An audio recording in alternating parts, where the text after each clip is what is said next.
வெளிப்படுத்தல் விசேஷத்தில் இருக்கிற 7 சபைகளை குறித்து நான் பேச ஆரம்பித்திருக்கிறேன். அதில் எபேசு சபையை குறித்து நான் பேச ஆரம்பித்தேன். 3 பாகங்களாக நான் இதை பேச விரும்புகிறேன். I have been speaking on the church of Ephesus in the book of Revelations chapter 2, 1 to 7. வெளிப்படுத்தல் 2ஆம் அதிகாரம் முதல் 7 வசனங்கள் ஏற்கனவே கூறப்பட்ட முகவுரையை நான் மேலோட்டமாக உங்கள் மத்தியில் வைத்துவிட்டு நான் தொடர்ந்தும் இந்த செய்திக்குள்ளே கடந்து செல்லலாம். வெளிப்படுத்தல் 2ஆம் அதிகாரம் முதல் 7 வசனங்கள். எபேசு சபையின் தூதனுக்கு நீ எழுத வேண்டியது என்னவென்றால், 7 நட்சத்திரங்களை தம்முடைய வலது கரத்தில் ஏந்தி கொண்டு 7 பொன் குத்துவிளக்குகளின் மத்தியிலே உலாவிக் கொண்டு இருக்கிறவர் சொல்லுகிறதாவது, உன் கிரியைகளையும் உன் பிரயாசத்தையும் உன்னுடைய பொறுமையையும் நீ பொல்லாதவர்களை சகிக்க கூடாமல் இருக்கிறதையும் அப்போஸ்தலர்கள் அல்லாதவர்கள் தங்களை அப்போஸ்தலர்கள் என்று சொல்லுகிறதை நீ சோதித்து அவர்களை பொய்யரென்று கண்டறிந்ததையும் நீ சகித்து கொண்டு இருக்கிறதையும் பொறுமையாய் இருக்கிறதையும் என் நாமத்தின் நிமித்தம் இளைப்படையாமல் பிரயாசப்பட்டதையும் நான் அறிந்திருக்கிறேன். ஆனாலும் நீ ஆதியில் கொண்டிருந்த அன்பை விட்டாய் என்று உன் பேரில் எனக்கு குறையுண்டு. இது இங்கே தான் இன்றைக்கு நான் இந்த செய்தியை நான் ஆரம்பிப்பேன். ஆனாலும் நீ ஆதியில் கொண்டிருந்த அன்பை விட்டாய் என்று உன் பேரில் எனக்கு குறையுண்டு. ஆகையால் நீ இன்ன நிலைமையில் இருந்து விழுந்தாய் என்பதை நினைத்து மனம் திரும்பி ஆதியில் செய்த கிரியைகளை செய்வாயாக. இல்லாவிட்டால் நான் சீக்கிரமாய் உன்னிடத்திலே வந்து நீ மனம் திரும்பாத பட்சத்தில் உன் விளக்கு தண்டை அதனிடத்தில் நின்று நீக்கி விடுவேன். அடுத்த வாரம் இந்த பகுதியை நான் உங்களோடு பகிர்ந்து கொள்வேன், பேசுவேன். நான் வெறுக்கின்ற நிக்கோலாய் மதஸ்தரின் கிரியைகள், அதை குறித்து வருகின்ற வாரம் நான் பேசுவேன். நான் வெறுக்கின்ற நிக்கோலாய் மதஸ்தரின் கிரியைகளை நீயும் வெறுக்கிறாய், இது உன்னிடத்திலே உண்டு. ஆவியானவர் சபைகளுக்கு சொல்லுகிறதை காதுள்ளவன் கேட்க கடவன்.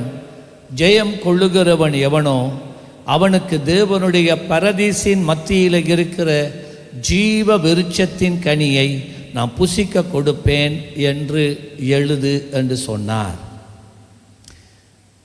There are a few thoughts about the introduction to the church in Ephesus. இந்த எபேசு சபை ஆதி திருச்சபையில் உருவாக்கப்பட்ட முதலாவது சபை, ஒரு பழைய சபை, மிகவும் பெரிய சபை. It was the first church that was planted in Ephesus. It was the big church, big congregation, big church. அந்த சபையிலே இருந்து தான் மற்ற சபைகள் உருவாக்கப்பட்டது. இந்த சபையிலே ஊழியர்கள் உருவாக்கப்பட்டார்கள், மிஷனரிகள் உருவாக்கப்பட்டார்கள், வேதாகம கல்லூரி அங்கே இருந்தது. எப்பொழுதும் இடைவிடாத ஒரு எப்பொழுதும் திறந்திருக்கிற ஒரு சபையாக அந்த சபை காணப்பட்டது. This church was always 24 hours. There was something happening in the church. They trained leaders, they trained the missionaries, they trained the evangelists, and they sent them out, and they in order went and pioneered and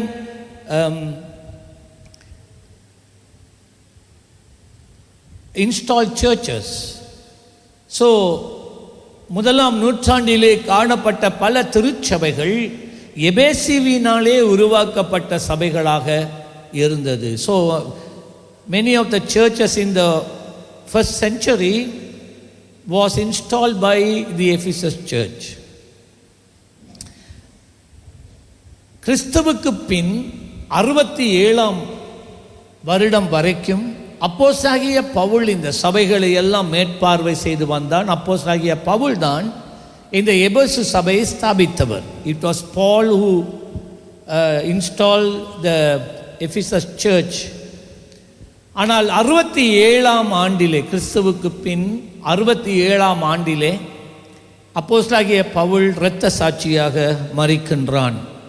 Apostle Paul was martyred in AD 67, and the ministry that Paul did was taken over by John the Apostle. அப்போஸ்தலனாகிய பவுலினுடைய ஊழியம் செய்து வந்த ஊழியத்தை யோவான், இயேசுவினுடைய அன்பான சீஷன், என்ன சொல்லலாம், யோசேப்புக்கும் மரியாளுக்கும் பிறந்த யோவான். இவ வேதத்தில் புதிய ஏற்பாட்டில் அநேகருக்கு இருந்த பெயர்கள் பேதுரு, சிமியோன், சீமோன், யோவான் என்று பலருக்கு பேர் இருந்தது, யாக்கோபு, பலர் அதே பேரை கொண்டவர்கள். ஆகவே நீங்கள் சில நேரம் குழம்பி இருக்கலாம், எது இந்த யோவான், செபதேயுவின் யோவான் என்று இருக்கு, குமாரன் யோவான் அப்படின்னு நிறைய இருக்கு. ஆகவே இது இந்த யோவான் யோசேப்புக்கும் மரியாளுக்கும் பிறந்த மகன். யாக்கோபு நிருபத்தை எழுதினதும் யோசேப்புக்கும் மரியாளுக்கும் பிறந்த மகன் யாக்கோபு. Even the book Epistle of James, he also was the legitimate son of Joseph and Mary. This John the Apostle was the legitimate son of Joseph and Mary. ஆகவே இந்த பவுல் மரித்து போன உடனே இந்த சபைகளை மேற்பார்வை பார்க்கிற உத்தரவாதம் யோவானின் மேலே விழுந்தது. யோவான் ஆதி திருச்சபையினுடைய ஒரு பிஷப்பாக காலங்களிலே திகழப்பட்டார். யோவான் 97 வருஷங்கள் உயிரோடு வாழ்ந்தான். John the apostle live 97 years. ஆனால் 92 மன்னிக்கவும், அதே நேரத்தில் யோவான் மரியாளோடு கூட இந்த எபேசு பட்டணத்திலே தான் வாழ்ந்தும் வந்தான். John the apostle along with Mary, they lived in Ephesus. This is the house that they lived. இந்த வீட்டில் தான் அவர்கள் வாழ்ந்தார்கள். ஆனால் 92 அவனுக்கு 92 வயதாக இருக்கும்போது எம்பரர் டொனிட்டியன் என்று சொல்லி, அதாவது ஒரு மன்னன் ரோம் அதிராஜ்யத்திலே தோன்றி, அவனுடைய பேர் டொமிட்டியன். அவர் என்ன செய்தார் என்றால், அவர் தன்னை ஒரு கடவுளாக ஏற்படுத்தி எல்லாரும் தன்னை வணங்க வேண்டும் என்று சொல்லி அவருடைய படங்களையும் சிலைகளையும் அன்று ரோம ராஜ்யம் அரசாண்ட எல்லா நாடுகளிலும் நிறுவி, அந்த படங்கள் இல்லை என்றால் அந்த சிலைகளுக்கு பக்கத்தில் சாம்பிராணி, ஒரு விளக்கு, இதெல்லாம் பலிப்பிடங்கள், சின்ன சின்ன பலிப்பிடங்கள் வைக்கப்பட்டு இருந்தது. அந்த சிலையை கடந்து போகிறவர்கள் அந்த சாம்பிராணியை எடுத்து அதை அந்த அந்த பலிப்பிடத்தில் போட்டு அது புகையாக்கிட்டு அவங்க போகணும். In those days this emperor tried to be a god, and he put pressure on the public to worship him. So in order he had many statues of him, even the pictures, and then also they have a incense and a small altar where everyone who passes that way, they had to take a little bit of incense and burn and go. ஆனால் இவ்விதமாக இருக்கும் போது யோவான் ஒரு போதாகிலும் Shadrach, Meshach, ஆபேத்நேகுவை போன்று, தானியேலை போன்று விக்கிரகங்களுக்கோ எந்த மனிதனையும் சேவிக்க அவர்கள் ஒப்புக் கொடுக்கவில்லை. ஆகவே இதை கண்டுபிடித்தவர்கள் இந்த மன்னனிடத்திலே யோவானை இழுத்து கொண்டு போகிறார்கள். இவன் உம்மை வணங்கவில்லை, நாங்கள் எத்தனை தடவை சொல்லியும் இவன் உம்மை வணங்கவில்லை என்று சொல்லி அரண்மனைக்கே கொண்டு போகிறார்கள்.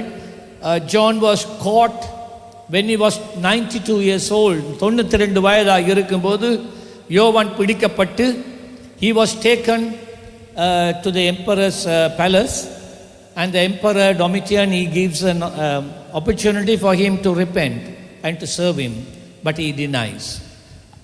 அவனை திரும்பவும் சரி மன்னிப்பு கொடுத்து நீ என்னை சேவி, நான் உன்னை விட்டுவிடுவேன் என்று சொன்னாலும் யோவான் அவனை சேவிக்க மாட்டேன் என்று நேரடியாக முகத்துக்கே சொன்னான், கோபமுட்டான். ஆகவே அவனை என்ன செய்தார்கள், அந்த நாட்களில் அரசியல் ரீதியாக பழிவாங்கும்படிக்காக இப்படிப்பட்டவர்களை என்ன செய்வார்கள் என்றால், கொதிக்கிற எண்ணெய் பானையிலே கையையும் காலையும் கட்டி எல்லா பப்ளிக்கும் பார்த்திருக்கத்தக்கதாக அந்த கொதிக்கிற எண்ணெய்க்குள்ளே அந்த மனிதனை போடுவார்கள். அது புகை எழும்பும், கொதிக்கும். அதன் பின்பதாய் வெளியில் எடுக்கும்போது அந்த சதையெல்லாம் அந்த எரிகிற எண்ணெயில் அப்படியே கரைந்து போய் எலும்பு கூடு மட்டும் மேலே வருமாம், எலும்புக்கு மட்டும் வருமாம் மேலே. So it was said that in those days they were like political prisoners, and when emperor gets angry, they used to punish the person whomever he wanted by putting him into tying the hands and legs and putting him into the boiling pot of oil. And it was done to John. யோவானுக்கும் அதே வண்ணமாக கைகளையும் கால்களையும் கட்டி அந்த கொதிக்கிற எண்ணெய் பானைக்குள்ளே போட்டார்கள். எல்லாரும் கையை தட்டுனாங்க. பப்ளிக் வாஸ் வாட்சிங் இட். அதன் பின்பதாக மேலே எடுக்கும்போது ஒரு தோல் கூட, ஒரு தலைமயிர் கூட அவனுக்கு பொசுங்கி போய் இருக்கவில்லை. John, it was a miracle that God did in John's life. When they took John out, expecting only his bones will come, not a single, even a hair or a skin was damaged. He just came praising the Lord. He went in praising the Lord. When he came out, he was praising the Lord. In that மன்னனுக்கு பயம் உண்டாயிற்று. The emperor got so frightened. The soldiers got so frightened. அந்த இராணுவ வீரர்கள் பயந்தார்கள், எப்படி இது ஆகும் என்று சொல்லி அவனை பத்மு என்று சொல்லப்பட்டதான ஒரு தீவுக்கு அனுப்புகிறார்கள். யோவானுக்கு 92 வயது.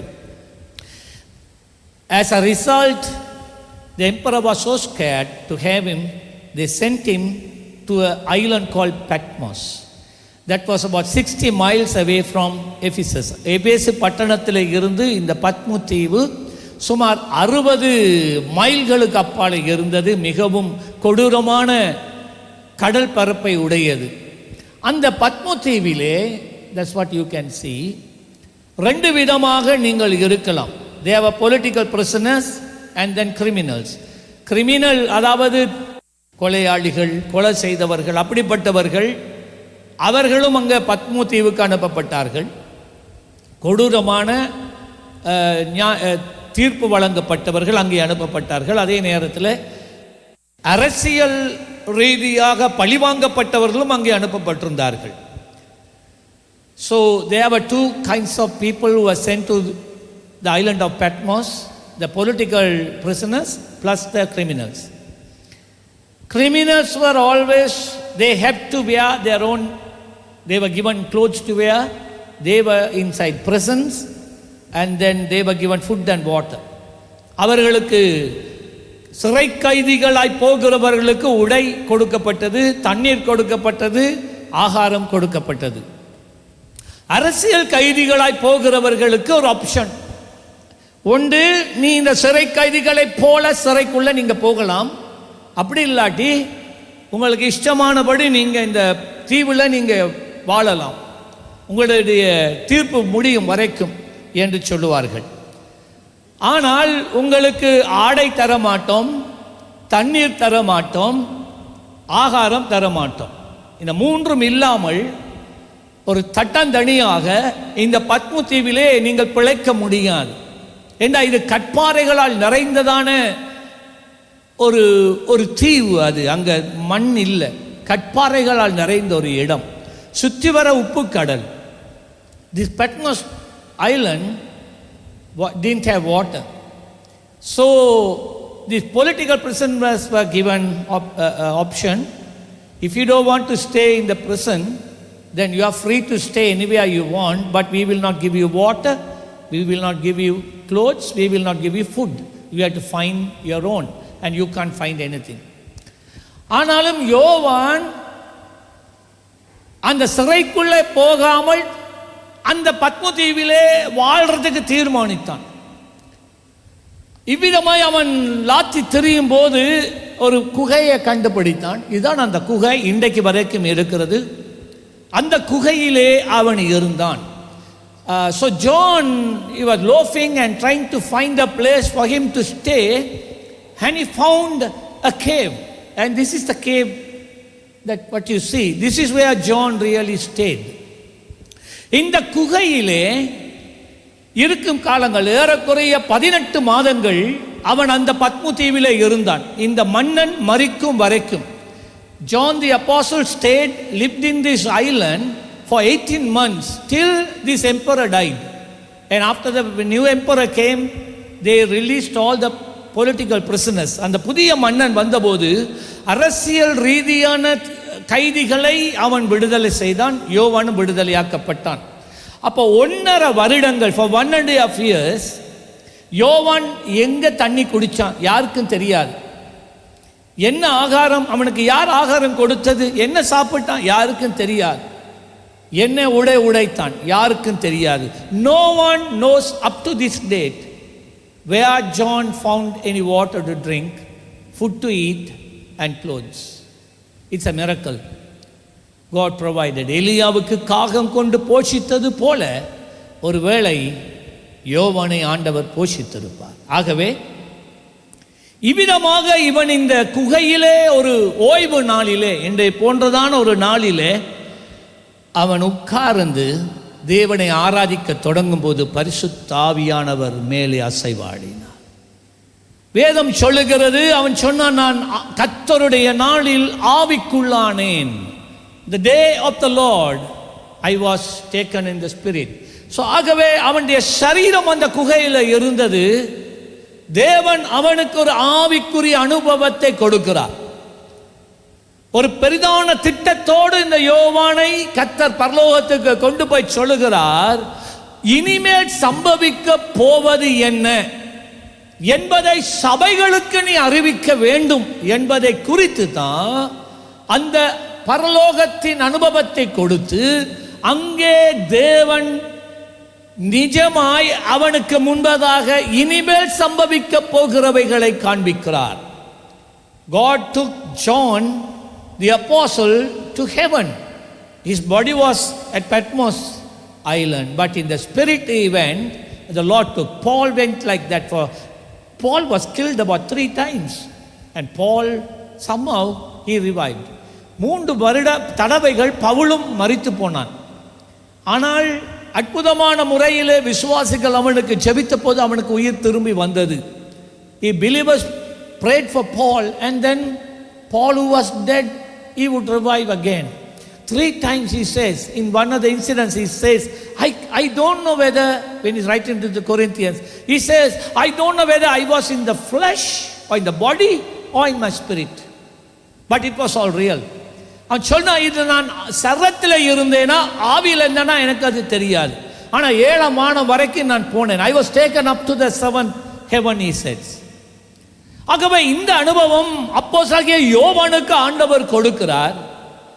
தேவன் இனிமேல் சம்பவிக்க போகிறதை அவன் மூலமாக சபைக்கு வெளிப்படுத்தினார். God, the reason why God took him to heaven was, he said, whatever I'm going to show you, write it down, because these are the things that is going to happen in the future, and I want you to write these so that the church will know what will happen from now. It was a revelation. அதான் வெளிப்பாடு. அதனால தான் அவன் எழுதினான். இப்ப திரும்பவும் இன்னொரு பிரச்சனை, எழுதுறதுக்கு ஏடு எங்கே இருந்து கிடைச்சது? ஏன்னா இந்த பத்மு தீவில் பெரிய மரங்கள் கிடையாது. ஏடு எழுதத்தக்கதான அந்த சைப்ரஸ் புல்லுகள் அங்கே இல்லை. அப்படியானால் இந்த ஏடு எப்படி அவன் இந்த கையில் கிடைச்சது? இது எல்லாம் ஆச்சரியம். From where did he get his papyrus where he wrote this? No one knows. Maybe God provided him in a miraculous way. இந்த யோவான் அவனுடைய 98வது வயதிலே மரித்து போனான்.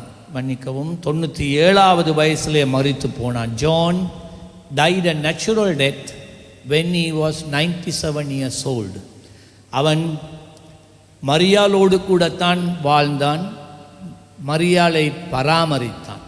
என்ற இயேசு கல்வாரி சிலுவையிலே மரிக்கும் போது அவர் சொன்னார், ஸ்திரிய மகனை யோவானை பார்த்து சொன்னார், இதோ உன் தாய். மரியாளை பார்த்து சொன்னார், ஸ்திரியே இதோ உன் மகன். அதனுடைய அர்த்தம் என்னண்டா, யோவா அம்மாவை பார்த்துக்கோ, அம்மா அந்த இருக்கான் யோவான், அவன் உன்னை கவனித்துக் கொள்வான். அதுதான் அதனுடைய அர்த்தம். And at the cross, before Jesus gave up his spirit, Mary and John were there at Golgotha, and he said, woman, here is your son. And he looked at John and said, John, here is your mother. That means take care of her. From that day onwards, John took care of Mary till he died. So that is the house that they lived. When he was 97 years old, John died a natural death. யோவான் அடக்கம் பண்ணப்பட்ட இடம் அந்த இருக்கிறது, இன்றும் இருக்கிறது துருக்கியில், எபேசு பட்டணம். அதே நேரம் 4ஆம் நூற்றாண்டிலே, இந்த 4th century, யோவான் அடக்கம் பண்ணப்பட்ட இடத்துல இப்படியான ஒரு பெரிய மொனாஸ்ட்ரி, இப்படியான ஒரு பெரிய ஒரு ஆலயம் கட்டப்பட்டது. அதனுடைய இப்போ அந்த ஆலயம் இல்லை, ஆனால் இடிபாடுகள் மட்டும் இன்றைக்கு வரைக்கும் இருக்கிறது. சரி, நான் இப்போ இது எல்லாத்தையும் தாண்டி, இது முகவுரையாக நான் கடந்த வாரம் சொன்னேன். This was the introduction I gave, and so I am just bypassing all that. And today I want to start the second portion of it. இன்றைக்கு அதனுடைய 2வது பகுதியை நான் பேச போகிறேன். நான் மற்ற திரும்ப சொல்ல வழி கேட்டால் இன்றைக்கு நேரம் போய்விடும். ஆகவே நான் இன்றைக்குரிய பகுதியை நான் உங்கள் மத்தியில் நான் பேச விரும்புகிறேன். 4வது வசனம். இப்போ எபேசு சபையை குறித்து ஆண்டவர் முதலாவது யோவானுக்கு வெளிப்படுத்தினார். ஏன் எபேசு சபையை குறித்து ஆண்டவர் யோவானுக்கு வெளிப்படுத்த வேண்டும்? முதலாவதாக வெளிப்படுத்த வேண்டும். 7 சபைகளை குறித்து வெளிப்படுத்தினார். What was the reason that Jesus had to reveal the condition of the Ephesus church first to John? The reason is, John also lived in Ephesus. Most probably that was the biggest church. That's a church that planted many other churches, raised many leaders. So John would have been a great part of that church.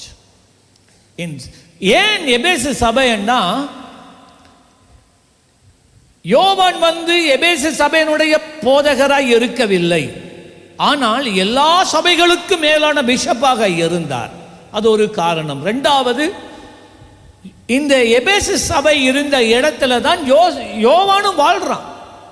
அப்படியானால் யோவான் அடிக்கடி இந்த சபைக்கு போயிருப்பார், அடிக்கடி இந்த தலைவர்களை தாங்கி பேசி வழிநடத்தி இருப்பார். ஆகவே ஆண்டவர் என்ன செய்றாருன்னா, மற்ற சபைகளை பற்றி பேசுறதுக்கு முதல் இங்க வா யோவான், உண்ட சபையை குறித்து நான் பேசட்டுமே என்று சொல்லி அவர் எபேசு சபையை குறித்து அவர் பேச ஆரம்பிக்கிறார். இப்போ அவர் என்னத்தை கண்டார்? இந்த எபேசு சபையில் பல காரியங்களை கண்டார். முதலாவது செய்தியில் நீங்கள் அதை பார்க்கலாம். இன்றைக்கு 2வது செய்தி தொடர்கிறேன். 4வது வசனத்தில் அவர் கண்டது என்னென்றால், ஆனாலும் நீ ஆதியிலே கொண்டு இருந்த அன்பை விட்டுவிட்டாய் என்று உன் பேரில் எனக்கு குறை உண்டு. Verse 4, God says, Jesus said, told John, you have lost the first love. ஆதியிலே நீ கொண்டு இருந்த அன்பை நீ விட்டு விட்டாய் என்கின்ற ஒரு குறை இருக்கு. நான் உங்களுக்கு முன்ன சொன்னேன், இந்த சபை மிகவும் மும்முரமாக செயல்பட்ட ஒரு சபை. அநேக ஊழியர்களும் அநேக சபைகளும் ஸ்தாபிக்கப்பட காரணமாயிருந்த ஒரு சபை. எல்லா சபைகளிலும் மிகவும் பெரிதான சபை. This was a large church, flourishing church. ஆவியிலே நிறைந்திருந்த சபை, ஆவியிலே வளர்ந்திருந்த சபை. The church in Ephesus was really matured than the church in Corinth. கொரிந்துவிலே இருந்த சபையை பார்க்கிலும் எபேசிலே இருந்த சபை மிகவும் ஆவியிலே முதிர்ச்சி அடைந்த ஒரு சபையாய் இருந்தது. அதனால தான் மற்ற சபைகளுக்கு வெளிப்படுத்தாத ஆவிக்குரிய ரகசியங்கள். எபேசியர் 6ஆம் அதிகாரம் எங்கள் கண்களுக்கு தெரியாத ஆவிக்குரிய பரிமாணத்திலே சபைக்கு விரோதமாய், தேவ பிள்ளைகளுக்கு விரோதமாய் நடைபெறுகிற சாத்தானின் கிரியைகள் அங்கே வெளிப்படுத்தப்பட்டது. Because this church in Ephesus was so matured in their spiritual life, God began to reveal what the human eyes cannot see, the spiritual aspects of life. And in chapter 6 you will see how God opened John's eyes, Paul's eyes, to show the Ephesians the spiritual battle that is being waged against the church, against the church families, against the people of God. It was only spoken to the church in Ephesus. ஆனா இப்படியாக இருந்த இந்த சபை நல்லா போகுது. ஆனா அவர் சொன்னார், நீ ஆதியிலே கொண்டு இருந்த அன்பை நீ விட்டு விட்டாய். அந்த கிரேக்க பதம் என்னது? ஆதியில் கொண்டிருந்த அன்பை விட்டாய் என்ற அந்த பதம் என்னன்னு சொன்னா, நீ இவ்வளவு நாளும் என்னை இவ்வளவா இறுக பிடித்து கொண்டு இருந்தாய், இவ்வளவு நாளும் என்னை உனக்கு முன்பதாக நீ வைத்துக் கொண்டு இருந்தாய், இவ்வளவு நாளும் நீ என்னை தேடினாய். ஆனா இப்ப அது உன்னை விட்டு போயிட்டு. நீ ஊழியம் செய்கிறா சரி, நீ ஊழியம் செய்கிறா சரி, ஒவ்வொரு நாளும் வேதம் படிக்கிறா சரி, சுவிசேஷம் அறிவிக்கிறா சரி, சபைகளை நீ நிறுவுகிறா சரி, ஆராதனை ஒவ்வொரு நாளும் நடக்குது. In this church there were 24 hours there were worship in this church. There were Bible studies in this church 24 hours. There was a Bible school in the church 24 hours. There were so many people coming and going. Everything was there. But this church lost the first love they had for God. அதாவது நீ ரட்சிக்கப்பட்ட போது நீ எப்படி என்னை நேசித்தாய், நீ சத்தியத்தை கேட்ட போது நீ இருளிலே இருந்து அந்த அடிமைத்தனத்திலே நுகத்திலே இருந்து நான் உன்னை விடுதலை செய்து கொண்டு வந்தனே. எங்கட பாஷையில பேசுறதா இருந்தா, பில்லி சூனிய மாந்திரிக கட்டுகளால் சந்ததி சந்ததியாய் உன் குடும்பம் அழிந்து கொண்டு இருக்கிற நேரத்தில், உன் வாழ்க்கை நீ முடிஞ்சது என்று நீ நினைக்கிற நேரத்தில், சாபத்தினாலும் அக்கிரமங்களினாலும் வியாதிகளினாலும் வாழ்க்கை துன்பத்தினால் நிறைந்திருக்கின்ற போது, இனி நான் வாழ்வதை பார்க்கிலும் மரித்து போவது நல்லது என்று நீ தற்கொலைக்கு போகிற நேரத்தில் தேவன் ஒரு மனிதனை அனுப்பினார், ஒரு மனுஷியை அனுப்பினார். அவருடைய சத்தியத்தை உனக்கு வெளிப்படுத்தினார். நீ தேவன் அவருடைய சத்தத்தை நீ கேட்டாய், உன் இருதயத்தை திறந்தாய், அவர் உள்ள வந்தார். அவர் உள்ளே வந்ததும் அவருடைய வெளிச்சம் உனக்குள்ள வந்தது. அவருடைய வெளிச்சம் வந்ததுமே இத்தனை காலங்களாக உன்னையும் உன் குடும்பத்தையும் உன் சந்ததியையும் உன் தொழிலையும் எல்லாத்தையும் சீர்குலைத்து நாசம் பண்ணின இருள் ஒரே ஓட்டமா அது போயிட்டு, நீண்ட காலத்துக்கு பிறகு சந்தோஷத்தை அனுபவிக்க ஆரம்பிக்கிறாய். நீண்ட காலத்துக்கு பிறகு ஒரு நிம்மதியான ஒரு தூக்கம், நீண்ட காலங்களுக்கு பிறகு ஒரு பெருமூச்சு, ஒரு அமைதி. அப்பா, அந்த நாட்களிலே நீ அவ்விதமாய் இருந்தபோது இன்னும் என்னை அறிய வேண்டும் என்று நீ வாஞ்சித்து இரவும் பகலும் என் வேதத்தை நீ தியானித்தாய், என்னை குறித்து வந்து கேட்டாய். எப்பொழுதும் என் சமூகத்துக்கு நீ வந்து என் பிரசன்னத்திலே நீ களி கூர்ந்தாய், பாடல்களை கற்றுக்கொண்டாய், வேதத்தை கற்றுக்கொண்டாய். நாளுக்கு நாள் தேவன் மேலே இருக்கிற தாகம் உண்மையிலே விருத்தி அடைந்தது, பெருகினது. ஆனால் அந்த வாழ்க்கை இப்ப இல்லாம போயிட்டு. In short, when God said you have lost your first love, what he meant was, when you got saved, you are so grateful for what I did in your life and how I brought you into light and I gave you salvation. You rejoiced. You seek my face. You seek my word. You spend so much of hours in my presence. You want to know more of me.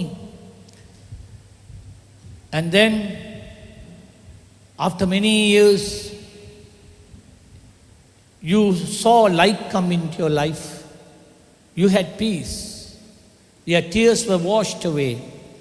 There were things taking place. The Lord changed your life upside down. And you were rejoicing in the presence. But then now time has passed. Where is that desire that you had then to serve me? To come into my presence. அன்று என் மேல இருந்த உன் தாகம் வாஞ்சை இன்று எங்கே போனது? இதைத்தான் ஆண்டவர் கேட்டார். 30 வருஷங்களுக்கு முன்னே, எபேசி சபையே 40 வருஷங்களுக்கு முன்னே நீ நல்லா ஜொலித்தாய். நான் உன்னை ஆசீர்வதித்தேன். உன் மேல நான் பெருமைப்பட்டேன். ஆனால் இப்போ நீ எல்லாத்தையும் விட்டுட்டாயே. அதைத்தான் ஆண்டவர் சொன்னார். You are left. That means the grip, you lost the grip. அந்த நீ பிடிச்சு கொண்டு இருந்ததை நீ விட்டுட்டா. அதுதான் அதனுடைய அர்த்தம். அன்பு இல்லைன்னு இல்லை. It doesn't mean that you don't, the love for God is not in you. It's there. But you have let it go. The grip is gone. அந்த நீ இறுக பிடிச்சு கொண்டிருந்தியே. உனக்கு தேவனுக்கும் இடையில இருக்கிற உறவை எதுவுமே அழிக்க நீ இடம் கொடுக்கவில்லை. எந்த ஒரு காரியமும் அழிக்க இடம் கொடுக்கவில்லை. நீ அந்த உறவை இறுக்கமாய் பிடித்து கொண்டு இருந்தாய். அதான் அந்த அன்பு. ஆனா இப்ப என்னன்னா, பல காரியங்கள் உள்ளே வர்றதுக்கு, அவைகள் நீ தேவனோடு பிடிச்சிருந்த அந்த நெருக்கமான உறவையில் இருந்து உன்னை வெளியே கொண்டு போறதுக்கு நீ விட்டுட்டியப்பா. விட்டுட்டியே. அதுதான் இதனுடைய அர்த்தம். They were still committed to the ministry and vision, but they got lost. They lost the love they have for the Lord.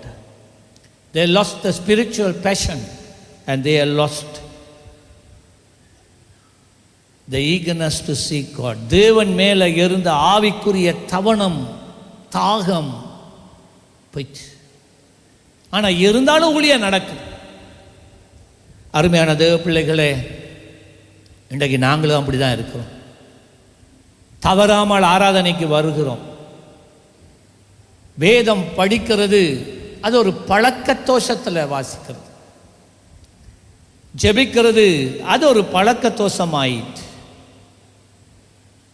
சோத்திரம் சோத்திரம் சோத்திரம் சோத்திரம் சொல்றது, அந்நிய பாஷையில் பேசுறது அது ஒரு பழக்கமாயிட்டு. முன்னொரு காலத்தில் நீ தேவனுடைய சமூகத்தில் நீ வந்து உட்கார்ற நேரம் உன்னுடைய அறை தேவனுடைய மகிமையினால் நிறையும். உன்னுடைய மேல் சிலுக்கும். அவருடைய பிரசன்னத்தை நீ உணர்வாய். நீ கண்ணீர் வடிப்பாய், கதறுவாய். ஒரே பாடல் 1000 தடவை ஒரே வரியை படிப்பாய். ஆனால் இப்போ அதெல்லாம் போயிட்டு, ஜபிச்சு கொண்டு இருக்கிற நேரமே ஃபோனை பார்க்கறது, ஜபிச்சு கொண்டு இருக்கிற நேரமே நேரத்தை பார்க்கறது, ஜபிச்சு கொண்டு இருக்கிற நேரமே இன்னொரு ஆளாட பேசுறது. ஆண்டவர் சொன்னா நீ என்ன தேடணுமுண்டா, உன்னை வீட்டு உள்ளறைக்குள்ளே போ. வெளியே கதவில்லை, வெளிக்கதவை மூடு. உன் அறைக்குள்ளே போய் உள்ளால மூடு. யாரும் வெளியிலேருந்து திறந்து உன்னை ஜெப அறைக்குள்ளே வர முடியாதபடி உள்ளுக்குள்ளே லாக் பண்ணு. நானும் நீயும் மாத்திரம். எவரும் எனக்கும் தேவனுக்கும் இடையில இருக்கிற இந்த உறவுகளை டிஸ்டர்ப் பண்ணக்கூடாது. அப்படிலாம் இருந்தீங்க. அதிகால வேளையில் எழும்பி ஜெபிக்கிறது. சில நேரம் பாடல்களை பாடுற நேரமே நீங்கள் அழ ஆரம்பிப்பீங்க. உள்ள மகிழ்ச்சியால் நிரம்பும். ஆண்டவர் அதைத்தான் கேட்கிறார். எங்க? Where is it? இப்போ என்னண்டா பழைய கதையை கம்பீரமாக கதைக்கிறோம், புதிய அனுபவம் இல்லை. We are living in the past experiences and we don't have new experiences, spiritual experiences. இதைத்தான் ஆண்டவர் சொல்றார், அந்த ஆதி அன்பு. முன்னே இந்த மேடைக்கு மேல நீ வரும்போது உன் மேல் நடுங்கும். இப்ப அப்படி இல்லை, அப்படி இல்லையா? முன்னொரு காலத்தில் நானும் ஊழியம் செய்யணும் என்று பெரிய ஏக்கம், அதற்காக எத்தனையோ நாள் உபவாச ஜெபம், பயத்தோட நடுக்கத்தோட தியாகத்தோட நீ வந்தாய். ஆனா இப்ப நீ லாத்ரா. இப்ப உனக்கு ஊழியம் வந்துட்டு, இப்ப ஊழியம் கிடைச்சிட்டு, உன்னால ஒரு இடத்துல இருக்க முடியுதில்லை, லாத்ராய். ஆராதனை நடக்கிற நேரமே நீ பேசிக்கொண்டு இருக்கிறாய். வசனத்துக்கும் வாழ்க்கையில இடம் இல்லை, ஆராதனைக்கும் வாழ்க்கையில இடம் இல்லை. மன்னிக்கவும், ஆனா இதுதான் உண்மை. ஆண்டவர் என்ன சொன்னார்? உதடுகளினால நீங்க என்ன தேடுறீங்களோ இல்லையா, உங்களோட இருதயம் என்ன விட்டு தூரமாக இருக்கு. சொன்னாரா இல்லையா? சொல்லுங்க, சொன்னாரா இல்லையா? முன்னே நீங்கள் பாட்டு பாடினது, ஜெபித்தது தேவனோட சேர, இப்ப பாட்டு பாடுறது போட்டிக்கு. இதைத்தான் ஆண்டவர் சொல்ற. எங்க நீ நிக்கிற? இப்ப ஆதியில இருந்த அன்பை, கொண்டு இருந்த அன்பை நீ விட்டு விட்டாய். அதுதான் உன் பேர்ல இருக்கிற ஒரு குறைவு. எல்லாமே நீ நல்லா செய்றா, but this is the problem. நீ ஊழியம் செய்றா, you are doing ministry, you have a good church, but the problem is, though you are ministering to me, your heart is not with me, your mind is not with me. ஆண்டவர் சொன்னார், நீ என்ன சேவிக்கிறதா இருந்தா உன் முழு உள்ளத்தோடும், சொல்லுங்க, முழு உள்ளத்தோடும், உன் முழு பலத்தோடும், ஆவியோட என்ன சேவிக்கணும். இல்லாட்டி அது மிச்சத்தை ஆண்டவர் அங்கீகரிக்க மாட்டார். தேவனுடைய ராஜ்யத்தை முதலாவது தேடுங்கள், அப்பொழுது எல்லாம் கொடுக்க. இதெல்லாம் இல்லை, ஆண்டவர் ராஜ்யத்தை தேடுறது எல்லாத்தையும் பெற்றுக்கொள்றதுக்கு. The Lord says, seek ye first the kingdom of God. That has to come first. ஊழியத்துக்கு முதல் வர வேண்டியது இந்த ஜெப நேரம். நான் சொல்றேன், நான் கேளுங்க. நீங்க வெள்ளைய சொல்லைய போட்டுட்டு வரலாம், அது பிரயோசனம் கிடையாது. ஆண்டவரே நான் உமக்காக அது செய்தேன், ஆண்டவரே நான் உமக்காக கேமரால நின்றேன், ஆண்டவரே நான் சவுண்ட் போட்டேன், ஆண்டவரே நான் சொல்லுவான், எனக்கு உன்னை நீ யாருன்றே தெரியாது. இல்லாண்டவரே தெரியாதா நான் இவ்வளவு செய்தேன்? தெரியாது. என்ன நீ வந்து சர்வத்தில் செஞ்சாலே ஒழிய உண்ட ஆத்துமா என்னோட தொடர்பு படலையே. என்னோட ஆண்டவரே ஆராதனை தவற எனக்கு நீ தெரியாதே. எனக்கு நீ ஒரு நாள் என்னோட பேசினது இல்லையே, நீ ஒரு நாள் என்னை பார்த்து அப்பான்னு சொல்லி கூப்பிட்டது இல்லையே, நீ ஒரு நாளைக்கு தனியே என்னோட வந்து உறவு வச்சது இல்லையே. அப்போ அப்படி எனக்கு தெரியும், உன்னை தெரியும். I don't know, very sorry.com விளைந்தா தெரியாது, எனக்கு உன்னை யாருன்னு தெரியாது. ரெண்டாவது ஆண்டவர் சொன்னார் தொடர்ந்து, முதலாவது ஆதி அன்பை நீ விட்டாய். You have lost the first love, lost it. ரெண்டாவது அவர் சொல்லுகிறார், நீ இன்ன 5ஆம் வசனம் verse 5, நீ இன்ன நிலைமையில இருந்து விழுந்தாய் என்பதை நினைத்து மனம் திரும்பு. ஆகையால் எந்த நிலைமையில இருந்து விழுந்தாய் என்பதை நினைத்து மனம் திரும்பு. Remember when and where or what caused you to lose that love. That's what it means. அதனுடைய அர்த்தம் என்னண்டா, இப்படி என்னோட நெருக்கமான உறவு வச்ச நீ எந்த இடத்துல எப்படி எதினால் இதை இழந்தாய். அதாவது God did not say that you don't love me. It doesn't say that. ஆண்டவர் சொல்லல நீ என்ன நேசிக்கலப்பா, எபேசு சபையை நீ என்ன நேசிக்கல, அப்படி சொல்லல. அவர் என்ன சொன்னா, நினைத்து, அந்த நினைத்து, ரிமெம்பர், அது the meaning of remember is unearth the memories. அண்ணா அர்த்தம் என்னண்டா, கேளு, நீ ஒரு புதிய காரியத்தை கையில எடுத்த உடனே பழச விட்டுட்டா, நீ விளங்கிட்டா? புதிய உறவு வந்த உடனே பழைய உறவு மறந்தாச்சு. ஒரு புதிய பொருளை கையில எடுத்தோடனே பழைய பொருளை விட்டுட்ட. அது மனித சுபாவம். The human nature is that when we get a new one, we tend to forget the old one. That's what it means.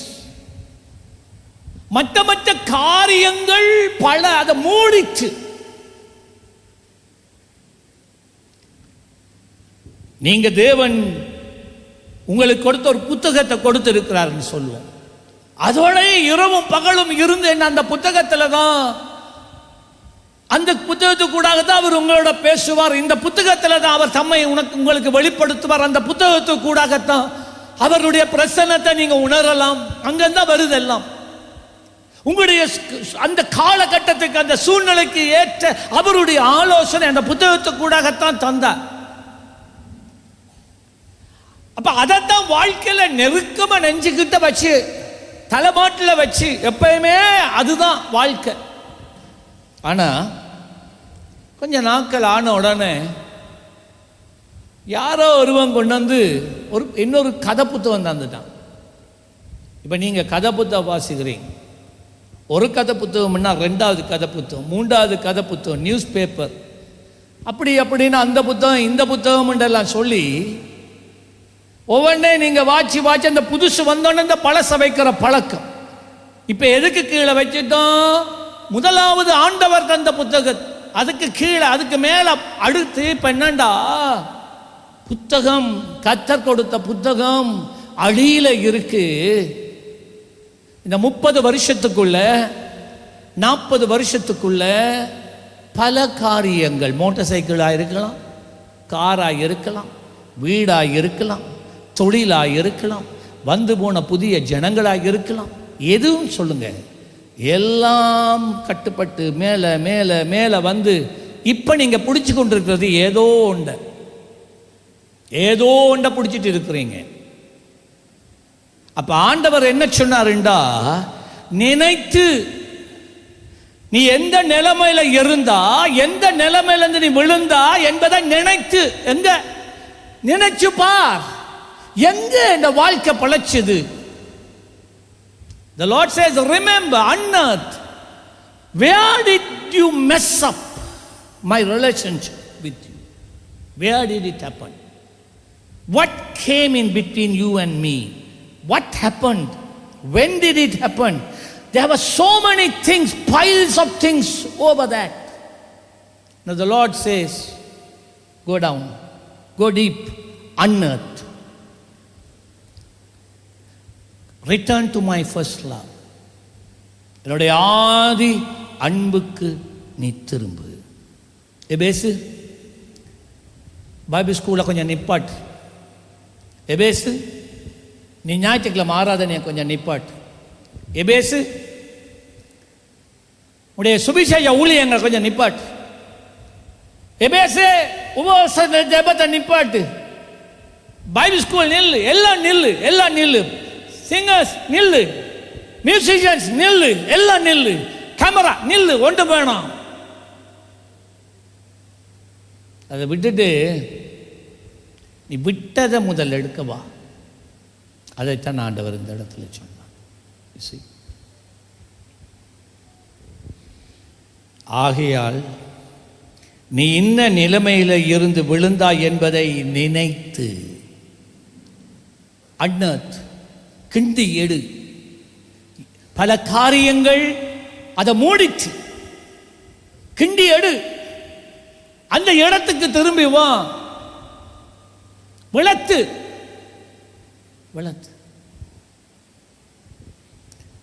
அவர் இந்த இடத்துல சொல்லுகிறார், நீ நினைத்து இப்போ என்ன செய், மனம் திரும்பு. And now he says, unearth, and once you find it, now repent.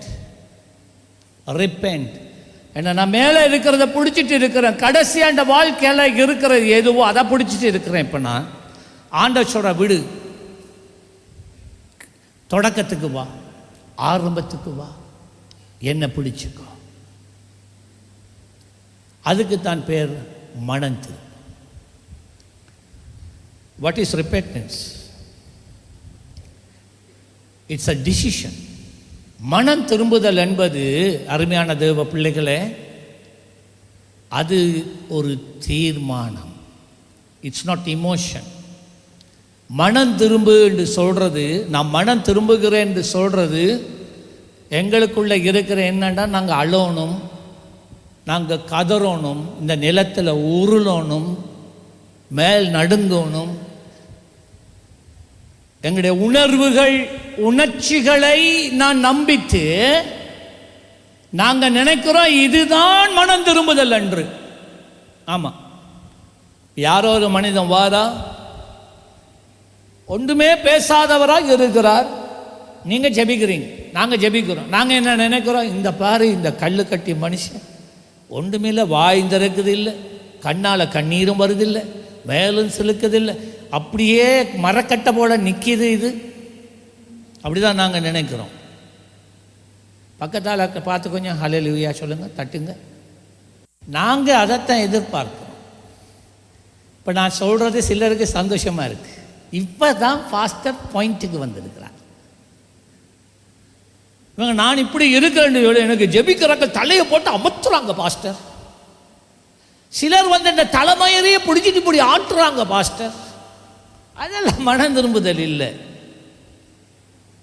எத்தனை பேரை நான் கண்டிருக்கிறேன், எப்படி வந்து அழுதுட்டு இந்த வாசலை கடந்து போன உடனே எதை விட்டுட்டு வந்து அதையே செய்ய போயிடறான். ஒவ்வொரு நாளும் வாரது, ஒவ்வொரு ஆராதனைக்கும் வந்து தாங்கள் மண்டையை கொடுக்கிறது, மனம் திரும்புகிறேன். ஆராதனை முடிஞ்சு போனோன்னா இந்த வாயை கட்டுப்படுத்த முடியாது. அப்ப என்ன இது மனம் திரும்புதல்? அதானே புருஷன்மார் சொல்றாங்க, கொஞ்சம் பாஸ்டர் நான் வாரல பாஸ்டர் முன்னுக்கு. நான் ஏன் வாரலன்னா இவளால தான் நான் முன்னுக்கு வாரல. ஏன் இவளால நீங்க முன்ன வாரீங்கல்ல பாஸ்டர்? ஒவ்வொரு ஞாயிற்றுக்கிழமை முன்னுக்கு வாராள் பாஸ்டர், ஒப்பு கொடுக்க. அதெல்லாம் முடிஞ்சிட்டு வீட்டை வந்தா அவளுடைய சுபாவம் ஒரு துளியும் மாறுதில்லையே. அதே அரட்டை, அரே சண்டை, அதே வாழ்க்கை. புறம் என்ன? அவ சொல்றது சரியாக உண்மையே உண்மை.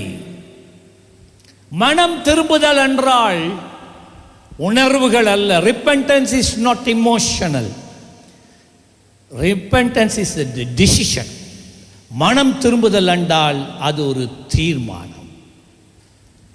நான் இந்த வழியில் போறேன், இந்த வழி பிளேண்டு ஆண்டவர் காட்டிட்டார், ஆகவே ஆதி அன்புக்கு திரும்பு. நீ என்னை விட்டு தூரம் போயிட்டியா, ஓகே, இப்போ ஆண்டவர் சொல்றா திரும்பு. அப்போ நான் மனம் திரும்புகிறேன். என்ன?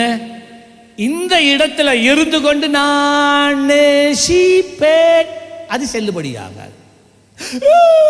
ஆண்டவரே நான் நேசிக்கிறேன். நீங்க ஷர்ட்டையும் கிழிக்கலாம், ஜட்டியோட ஓடலாம். நான் இன்றைக்கு பாஷையில் பேசுறேன். ஆண்டவர் சொன்னார், நீங்கள் உங்கள் வஸ்திரங்களை கிழிச்சிட்டு மாறீங்க. அது மனம் திரும்புதல் இல்லை, அது ஷோ, அது நடிப்பு. என்னது சொல்லுங்க, என்னது? அதெல்லாம் நடிப்பு. நீ மனம் திரும்பதா இருந்தா நீ விட்டு வந்ததை என்ன செய்? திரும்ப செய். அப்போ நான் இது வரைக்கும் வந்துட்டேன்றா, நான் மனம் திரும்பி நான் என்ன தெரியுமா செய்யணும்? யூ டர்ன் போடணும். அது என் தீர்மானம். அங்கேயே இருக்கலாது. நான் என்ன செய்கிறேன்? திரும்ப என் இடத்துக்கு நான் திரும்புகிறேன். அங்கே வந்தால் தான் திரும்ப அந்த உறவு கட்டப்படும். அந்த இடத்துக்கு வந்தாதான் திரும்பவும் தேவனுடைய பிரசன்னத்தை நீ உணருவாய். அந்த எரிகின்ற முச்செடிக்கு திரும்பாமல் திரும்பவும் ஆண்டவர் உன்னோடு இடைப்பட மாட்டார். அதுக்கு தான் பேர் மனம் திரும்புதல். Remorse is not repentance. துக்கப்படுவது இல்லாட்டி மனஸ்தாபப்படுவது மனம் திரும்புதல் அல்ல. வேதத்தில் 2 பேர் இருக்கிறான். உதாரணங்களுக்கு நான் காட்டலாம். முதலாவது யூதாஸ்காரியேத்து. ஆண்டவர் அவனோட பேசிக்கொண்டே இருக்கிறார். உங்களில் ஒருவன் என்னை காட்டி கொடுக்க போறான். வச்சுட்டு தான் சொல்றார், உனக்கு தெரியும் தானே, உன்னை பற்றி தான் பேசுறாரு. மற்ற 11 சீஷர்களுக்கும் தெரியாது. இவன் காட்டி கொடுக்க போறது ரகசியமா செய்யற டீல் இவனுக்கு தெரியாது. Jesus in that supper, the last supper, he said there's one fellow who is going to betray me. என்ன காட்டி கொடுக்க போறான். Other 11 disciples never knew what Jesus was saying, but this fellow knew what Jesus was saying. So there was an opportunity for him to repent, but he didn't repent. அவன் மனம் திரும்பல. இப்ப அவர் கால் கழுவுறார். அப்பயாவது நீ யோசிக்கிற இல்லையா, உன்னை காலை அவர் கழுவுறார், இப்பயாவது மனம் திரும்ப கூடாதா? இப்பயும் அவருடைய அன்பு உன்னால் அன்பு வச்சிருக்கிறார் தானே, மனம் திரும்ப கூடாதா? இல்ல, மனம் திரும்பல. இப்ப அவர் சொல்றார். அப்ப யோவான் கேட்கிறான், யார் ஆண்டவரே அது? John asked Jesus, who is that fellow? Who is that fellow trying to betray you? And he says, the person whom I give my bread, this bread first, to whomever I give, that's the fellow. ஆச்சுனா நான் இந்த அப்பத்தை நான் யாருக்கு முதலாவது கொடுக்கிறேன்னு அவன் தான் அந்த ஆள். அப்படியா? பார்த்தா யாருக்கு கொடுத்தார்? யூதாஸ்காரியத். உனக்கு அப்பையும் தெரியாதா? உன்னை பற்றி தான் பேசுறாருன்னு தெரியாதா? தெரியும். அப்பையும் அவன் மனம் திரும்பலையா. He knew and he didn't want to repent. இப்ப கடைசியா சொல்றார் யூதாஸை பார்த்து, எல்லாம் ஒரு இடத்துல நடக்குது, அடுத்தடுத்து நடக்குது. தம்பி, எல்லாரும் கேட்டுட்டே இருக்கிறான், தம்பி நீ செய்கிறதை போய் சீக்கிரமா செய். அதுக்காக வீட்டில் இருந்து வரக்குள்ள, ஆண்டவரே நீர் இன்றைக்கு என்னோட பேசணும், எனக்கு அதை தரணும்னு இல்லை, நான் வந்த வாக்கில் வேட்டிய மேலே கட்டி நான் தொங்கி தூக்கி சாக போகிறேன், நீர் பேசணும். பாஸ்டர் பேசினா செய்கிறத போய் சீக்கிரமாக செய்ய சொல்லி. அதுக்கு இதுக்கு சம்பந்தம் கிடையாது. ஆனால் கேள், மனம் திரும்புகிறத பற்றி ஆண்டவர் பேசுகிறார். அப்பயாவது நீ நினைக்கிற இல்லையா, ஏசப்பாக்கு எல்லாமே தெரியும் தெரியாதா? உனக்கு தெரியும். என்ன நடந்தது? போனான், 30 வெள்ளி காசை எடுத்தான், இயேசுவை காட்டி கொடுத்தான். இப்ப அவருக்கு ஒரு பிரச்சனை. When Jesus was caught, when Jesus was beaten, Judas Iscariot couldn't accept it. யூதாசினால இயேசு உபத்திரவப்படுகிறத கண்டதும் அவனால பொறுக்க முடியலையா. அவன் என்ன தெரியுமா செய்தான்? நான் வாசிக்கிறேன், மத்தேயு 27, Matthew chapter 27 3-5, 3 வசனத்திலிருந்து 7ஆம் வசனம், 5 வசனம். அப்பொழுது அவரை காட்டி கொடுத்த யூதாஸ், அவர் மரண ஆக்கினைக்குள்ளாக தீர்க்கப்படுகிறதை கண்டு, நான் அவ்வளவு வேதனை, அவ்வளவு அடி நீ கண்டு, வேதம் சொல்லுகிறது மனஸ்தாபப்பட்டு. இது இமோஷனல், விளங்கிட்டா? இது உணர்வு. சொல்கிறேன், அவன் அந்த 30 வெள்ளிக்காசை பிரதான ஆசாரியரிடத்திலே மூப்பரிடத்திற்கு திரும்பி கொண்டு போய், குற்றமில்லாத இரத்தத்தை நான் காட்டி கொடுத்ததினால் பாவம் செய்த, உனக்கு தெரியும் தானே பாவம் செஞ்சிட்டாண்டு. அந்த 30 வெள்ளிக்காசை வைத்து அந்த பிரதான ஆசாரியன் இடத்துல போய் தூக்கி எறிந்தான், தேவாலயத்தில் எறிந்தான். எனக்கு இது வேண்டாம், இந்த காசை வச்சுக்கொள்ளுங்க, அவரை விடுதலை செய்யுங்க. அவங்க என்ன தெரியுமா சொன்னாங்க? Too late my dear, too late. எங்களுக்கு உனக்கு கொடுத்த காசு எங்களுக்கு வேணாம். குற்றமற்ற இரத்தத்தை சிந்துறத உன் தலைமண்டையிலே ஏறட்டும், எங்களுக்கு அதுக்கு சம்பந்தம் இல்லை. இனி அதை திருப்ப இயலாது. முடிவு என்ன தெரியுமா? நான்கு கொண்டு செத்தான். He committed suicide. ஒரு சந்தர்ப்பம் வந்தது, தான் இயேசுவை மறுதலித்தது உண்மைதான், அதன் வேதனையை உணர்ந்தது உண்மைதான். அப்ப என்ன செய்திருக்கணும்?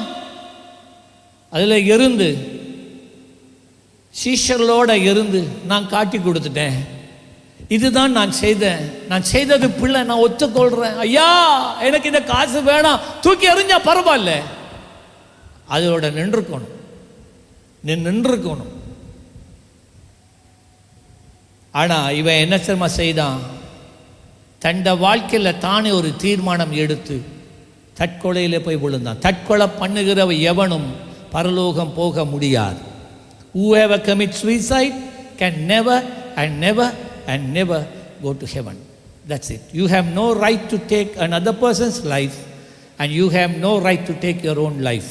உன்னுடைய சொந்த வாழ்க்கையை அழிக்கிறதுக்கோ இன்னொருவண்ட வாழ்க்கையை அழிக்கிறதுக்கோ உனக்கு எந்த அதிகாரம் ஆண்டவர் கொடுக்கல. இன்னொரு மனிதனை கொலை செய்தியா, உயிரோடு இருந்த மனம் திரும்பி கேட்டால் ஆண்டவர் மன்னிப்பார். ஆனால் நீ உண்ட வாழ்க்கையை என்னை கொலை செய்தியா, தற்கொலை பண்ணியா, த்ரூ டிக்கெட் நரகம், மன்னிப்பு கிடையாது.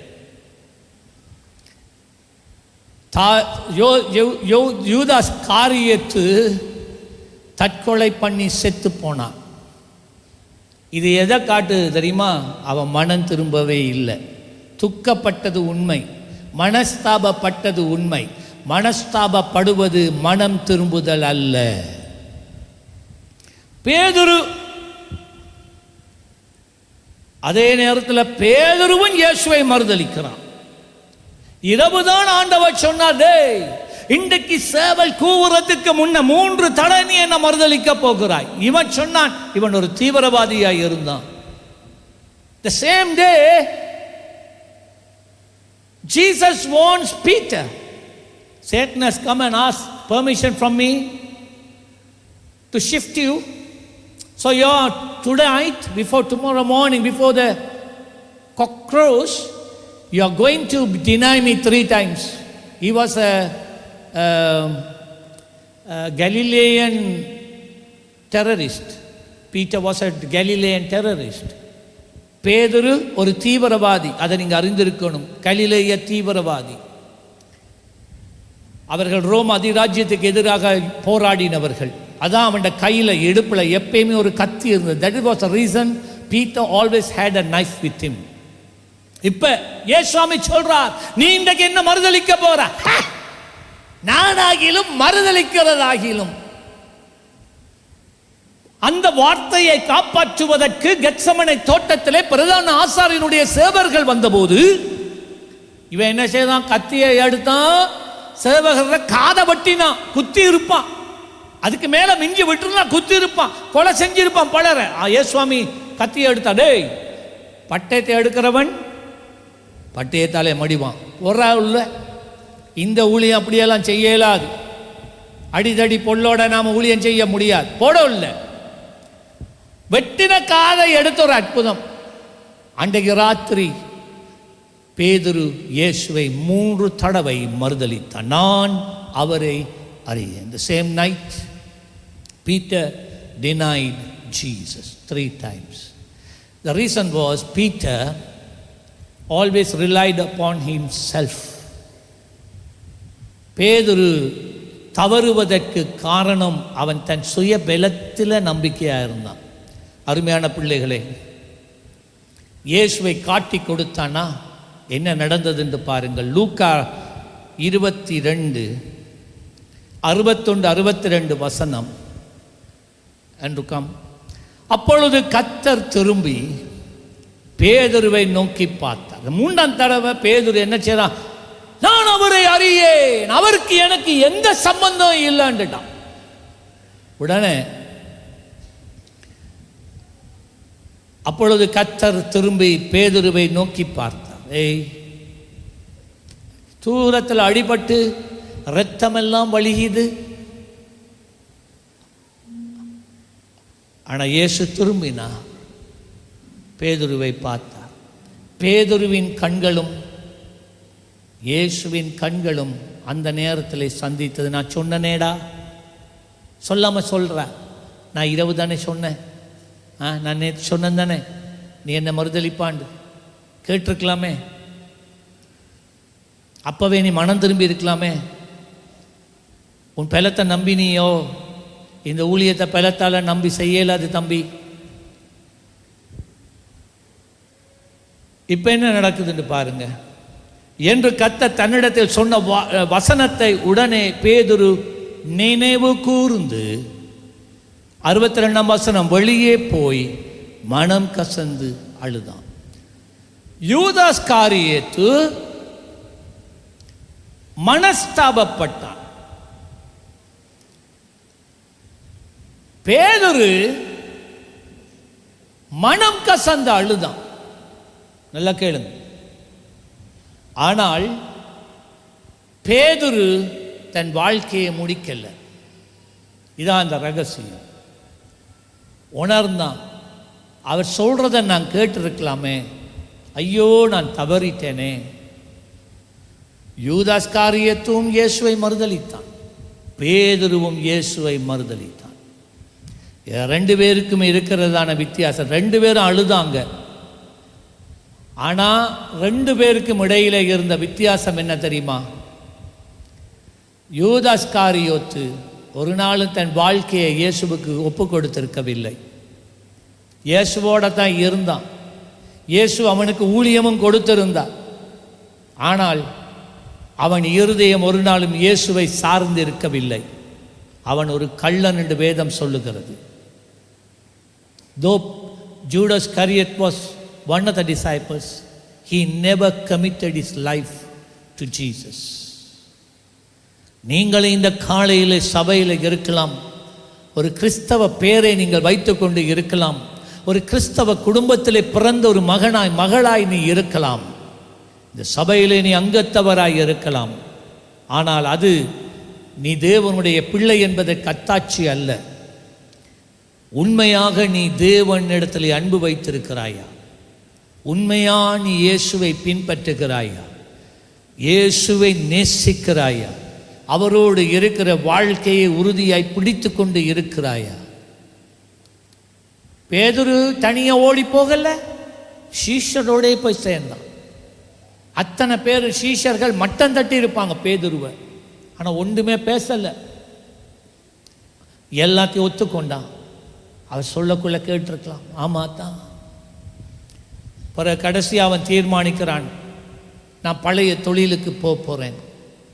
Peter had a great business, fishing business. நான் பழைய தொழிலுக்கு போகிறேன் என்று படகிலே அவன் மீன் பிடிக்க போக ஆரம்பிக்கும் போது, நல்ல கேளுங்க, மற்ற 10 சீஷர்களும் அவனை பின்பற்றுகிறார்கள். நாங்களும் வாரோம், நாங்கள் என்ன செய்யறோம்? இப்போ எல்லாரும் இரவு முழுவதும் மீன் பிடிக்கிறாங்க, ஒரு மீன் அகப்படல. அப்பொழுதுதான் ஒரு மீனும் அகப்படாமல் அதிகாலையிலே களைத்து போய் இருக்கிற நேரத்தில் கரையிலே இருந்து ஒருவர் சொல்லுகிறார், ஓ வலப்பக்கத்திலே வலைய வீசு. உடனே அவர்கள் அந்த சத்தத்தை கேட்டு வலப்பக்கம் வலைய வீசினா வலை முழுவதும் மீன். எங்கய்யா இந்த மீன் எங்க இருந்து வந்துச்சு? அப்பொழுது பேதுருவினுடைய உள்ளத்திலே அந்த சத்தமும் நடந்த சம்பவத்தை பார்த்தபோது அவனுக்கு இன்னொரு சம்பவம் ஆரம்பத்தில் நடந்த சம்பவம் வந்தது, ஆதி அன்பு. இதே போன்றுதான் பல வருஷங்களுக்கு முன்னே, the same way many years ago Peter went fishing and never caught anything. அவன் மீன் பிடிக்க போய் இரவு முழுவதும் பிரயாசப்பட்டும் ஒரு மீனும் அகப்படலை. கரையில் வந்து வலைய பழுது பார்த்து கொண்டு இருக்க இயேசு வாரார். தம்பி, நிறைய சனமாய் இருக்கு, எனக்கு ஒரு மேடை வேணும், உண்ட படகத்தாரியா? ஆமாண்டவரே. தள்ளி கொடுத்தான். இப்ப இயேசு கலிலேய கடல்ல இருந்து படகுக்கு முன்னால இருந்து வந்த எல்லா ஜனங்களுக்கும் அவர் பிரசங்கம் பண்ணுகிறார். பேதுரு வலைய பழுது பார்த்து கொண்டு இயேசு சொல்றத கேட்கிறார். இப்போ அவர் சொல்லுகிறார் கடைசியா, பேதுரு இங்க வா. அது படகுல இருந்து இறங்கிட்டார். போ, ஆழத்துக்கு போய் உன் வலையை வீசு வேண்டார். என்னையா இரவெல்லாம் நாங்க மீன் பிடிச்சோம், ஒரு மீன் அகப்படல. நீங்க ஒரு தச்சன், நான் ஒரு மீனவன், எனக்கு நீங்க சொல்றீங்களா? பரவாயில்ல, நீங்க சொல்றீங்களே, நான் செய்றேன் என்றுட்டு அவன் போனான். வலைய வீசினான். வலை கிளியத்தக்கதாக அவன் படகு நிறைய மீன். நண்பர்களை அழைக்கிறான். நண்பர்களுடைய படகு நிரம்புது. அவனால் இதை நம்ப முடியல. படகு விட்டு ஓடி வருகிறான். இயேசுண்ட பாதத்தில் வந்து அவன் சொன்ன வார்த்தை என்ன தெரியுமா? ஆண்டவரே, என்னை விட்டு நீர் நீங்கி அகன்று போகும், நான் ஒரு பாவியான மனுஷன். இதுதான் மனம் திரும்புதல். சர்ச்சுக்கு வந்து இங்கே முன்னுக்கு வந்து இருந்துட்டு நான் என் வாழ்க்கையை ஒப்பு கொடுக்குறேன்னு சொல்லிட்டு போகிறதில்லை மனம் திரும்புதல். நான் ஒரு பாவி என்பதை உணர்ந்து அறிக்கை செய்து எனக்கு நீங்கள் தான் உதவி செய்ய வேண்டும் என்று சொல்வது தான் மனம் திரும்புதல்.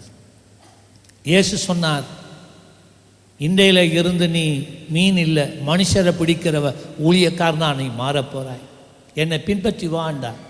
எல்லாத்தையும் விட்டான், வந்தான். 3.5 வருஷங்கள் முடிஞ்சு இப்போ கரையில் அந்த ஒரு ஆள் சொல்றார், அதே சம்பவம். வலப்பக்க வலைய வீசினான். அப்போ அதே காரியம் ஞாபகத்துக்கு வருது. ஆதி அம்புக்கு திரும்பினான். அவன் இருதயம் மறைந்து போய் இருந்ததை கண்டது. When this incident happened the second time, after he had betrayed Jesus Christ, now he remembers, he unearthed what happened in his life 3.5 years ago. அதான் மனம் திரும்புதல். அங்கே இறங்கினான், படகை விட்டு இறங்கினான், ஓடி வந்தான். அவன் சொன்னான், ஆண்டவரே, ஆண்டவரே. இயேசு ஒண்ணுமே சொல்லல, நீ இப்படி தவறு பண்ணா நீ என்ன மறுதலிச்சு அப்படியெல்லாம் சொல்லல. அவர் சொன்னா என்ன தெரியுமா? நீ குணப்பட்ட பிறகு, நீ காயத்தோட இருக்கிற, இப்ப நீ தைரியத்தை இழந்து போய் இருக்கிறா, வாழ்க்கையில வெறுப்போட இருக்கிறா, அது குணமாகும். இந்த காயம் மாறும். குணப்பட்ட பிறகு நீ என்னுடைய மந்தையை சேவிக்கணும். இப்ப கேட்டார், தம்பி, என்ன நீ நேசிக்கிறாயா? Jesus asked only 3 questions from Peter. Do you love me? Do you love me? Do you love me? Because Peter has to unearth. ஏன் என்னை நேசிக்கிறாயான்னு ஆண்டவர் கேட்டா தெரியுமா? ஆதி அன்பை விட்டு விட்டாய் என்றிருக்கலாம். விட்டு விட்டாய் என்றால் என்ன? புதஞ்சு போய் இருக்குன்ற அர்த்தம். எல்லாம் சொல்லுங்க, என்னது? எல்லாரும் சொல்லல, என்னது? என்ன புதஞ்சு போய் இருக்கு? ஆதி அன்பு. அப்ப இவன் பேதுரு என்ன தெரியுமா செய்தான்? அதே அந்த அன்பை இவனுக்கு காட்ட அதை கிண்டி எடு. என்னை நேசிக்கிறாயா? என்னை நேசிக்கின்றாயா? என்னை நேசிக்கின்றாயா? இதான் ஆண்டவருடைய இதய துடிப்பு. வேற ஒன்றும் வேணாம். உண்ட பணம் எனக்கு தேவையில்லை, உண்ட அந்தஸ்து தேவையில்லை, உண்ட படிப்பு தேவையில்லை, உண்ட தொழில் தேவை, அதெல்லாம் எனக்கு கிடையாது. எனக்கு அது வேணாம். எனக்கு என்ன தெரியுமா வேணும்? உண்ட சின்ன இருதயத்தில் நீ என்ன நேசிக்கணும். All what Jesus is asking, not your wealth, not your position, not everything that you had achieved. No, he is only asking, give me your small heart to love me. அதைத்தான் அவர் கேட்டார். அருமையான தேவ பிள்ளையே, இந்த எபேசு சபை ஆதி அன்பை மறந்துட்டாங்க. மற்ற காரியங்கள் அதை புதைச்சிட்டு அவ சொன்னா நீ அதை எடுப்போணும்.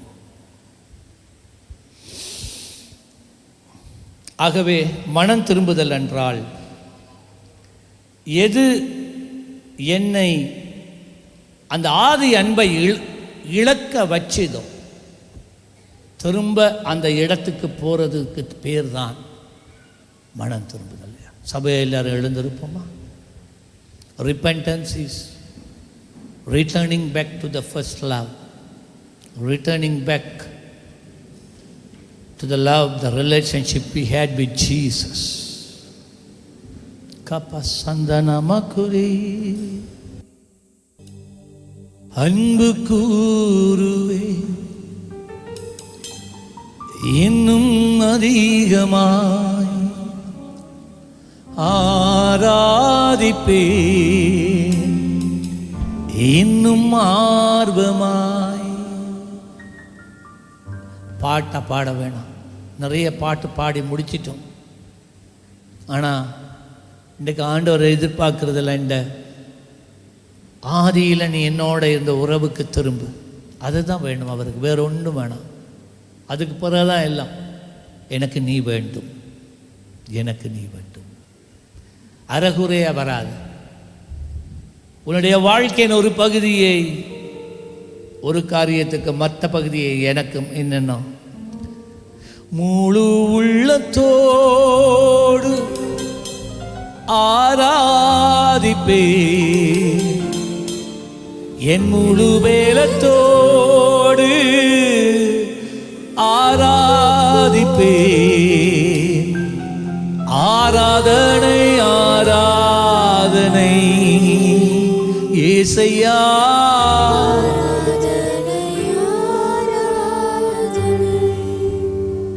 இந்த காலை வேளையிலே நேரம் எடுக்காமல் இன்றைக்கு அநேகர் உங்களுடைய ஆதி அன்பை தொலைத்து விட்டீர்கள். எல்லாம் இருக்கு, ஊழியம் இருக்கு, வேத வாசிப்பு இருக்கு, படிப்பு இருக்கு, ஆண்டவரை பற்றி பேசுறது இருக்கு, எல்லாமே இருக்கு, ஜெபமும் இருக்கு. ஆனா என்ன இல்லைண்டா, தேவனுக்கு உனக்கு இருக்கிற அந்த ஆதி அன்பு, அந்த உறவு இல்லாம போயிடுச்சு. இல்லாம இல்லை, இருக்கு, ஆனா அது புதஞ்சு போயிருக்கு. வாழ்க்கையிலே பல வருஷங்களாக சேர்ந்த குப்பைகள், நீ கடந்து வந்த காரியங்கள் ஒன்றுக்கு மேலே ஒன்று, ஒன்றுக்கு மேலே ஒன்று, ஒன்றுக்கு மேலே ஒன்றாய் படிந்து எல்லாத்துக்கும் கீழே மறைஞ்சு போய் இருக்கு. ஆண்டவர் சொல்றார், அதை திருப்பி கிண்டி எடு, அதை திருப்பி கிண்டி எடு. அப்படியானால் ஆண்டவர் சொன்னார் எபேசு சபையை பார்த்து, எப்படி நீ திரும்பலாம் தெரியுமா? ஆதியில செய்ததை திரும்ப செய்வதற்கு ஒப்புக்கொடு. எத்தனை பேர் நீங்க அதிகால வேளையில் தேவனோடு நேரம் செலவழிக்க அர்ப்பணிச்சீங்க? இன்றைக்கு பல காரியங்கள் வந்து அதெல்லாத்தையும் அழிச்சிட்டா மூடிச்சு. கர்த்தர் திருப்பி உன்னை அழைக்கிறார். மற்றவனை பார்க்க வேண்டாம். ஒரு காலத்தில் நீங்க பரிசுத்த ஆவியானவருக்கு அவ்வளவு கட்டுப்பட்டு நடந்தீர்கள், அவ்வளவு நெருக்கம். இன்றைக்கு கர்த்தர் சொல்றார், அதுக்கு வா. அதுதான் அந்த ஆதி அன்பு, அதுதான் அந்த அன்பு. எத்தனை பேர் இன்றைக்கு பலிப்பிடத்தண்டையில் வந்து உங்களை அர்ப்பணிக்க போகிறீர்கள்? வாருங்கள். நானும் என் வீடும் என் வீட்டார் அனைவரும் ஓயாமல் நன்றி நானும் என் வீடும் என் வீட்டார் அனைவரும் ஓயாமல் நன்றி சொல்வோம். ஒரு கரு போல காத்தீரே நன்றி, என்னை சிதையாமல் சுமந்தீரே நன்றி. ஒரு கரு போல வாங்க வாங்க ஒப்பு கொடுக்க வாங்க.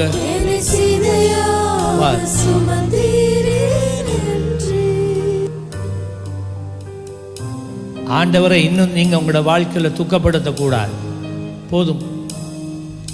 இன்னும் இருதயத்தை நீங்கள் கடினப்படுத்தி கொண்டு இருக்கக்கூடாது. இல்லை, இந்த சத்தத்தை கேட்டால் சபையே முன்னுக்கு நிற்கணும். உங்களால் வந்து ஒப்பு கொடுக்க முடியாது என்று சொன்னால் அது என்னத்தை காட்டுதண்டா? நீங்கள் சொல்கிறீங்க நான் அந்த ஆதி அன்புக்கு திரும்ப நான் ஆயத்தம் இல்லை. அது அவ்வளோதான், அவ்வளோதான். அதுதான் அது சொல்லுது. உங்களுக்கு இன்னொரு தருணம் கொடுப்பேன். யாரையும் பலாத்காரப்படுத்தி ஆண்டவர் ஆசீர்வதிக்கிறது இல்லை. நீ இழந்த அந்த உறவு, நீ இழந்த சமாதானம், இழந்து போன வெளிச்சம், இழந்து போனதான தேவ பிரசன்னம் திரும்ப வேணுமெண்டா நீ மனம் திரும்ப வேண்டும். அவ்வளோதான். உன் பெருமை, உன் படிப்பு, உன் பட்டம், இவைகள் வந்து உனக்கு தடையாய் இருந்தால், அருமையான தேவ பிள்ளையே, உன்னை போல பரிதாபத்துக்குரியவன் வேறு யாருமே இந்த உலகத்தில் இருக்கக்கூடாது, முடியாது. யூதாசா இருக்க வேண்டாம், தயவு செய்து நான் சொல்கிறேன். யூதாசா இருக்க வேணாம். பேதுருவை போல இருக்க பழகுங்க. உங்களில் அநேகர் நீங்கள் உபவாசத்துக்கு வாரதில்லை, ஜெபங்களுக்கு வாரதில்லை, தேவனுடைய சமூகத்துக்கு வந்தாலும் ஆராதிக்கிறது இல்லை. இதெல்லாம் என்னத்தை தெரியுமா காட்டுது? நீங்கள் அதை இழந்துட்டீங்க, ஆதி அன்பை இழந்துட்டீங்க. முன்னெல்லாம் ஆண்டவர் மேலே என்ன நடந்தாலும் நம்பிக்கை, விசுவாசத்தில் உறுதியாக இருந்தீங்க. இப்போ அதெல்லாம் இல்லைல்ல. அதுதான் இது காரணம். விட்டுட்டீங்க. பெரிய கதை கதைப்பீங்க நீங்கள், ஆனால் என்ன இல்லைண்டா அந்த உறவு இல்லை. ஆண்டவரே நான் உமக்காக அதை செய்தேன், ஆண்டவரே நான் உமக்காக உம்முடைய நாமத்தில் இதை செய்தேன். ஆச்சுன்னா நான் உன்னை அறியேன். அவர் சொல்லுவா நான் உன்னை அறியேன். கடைசி சந்தர்ப்பத்தை நான் உங்களுக்கு கொடுக்கிறேன். ஒப்பு கொடுக்கிறவர்கள் நீங்கள் வரலாம்.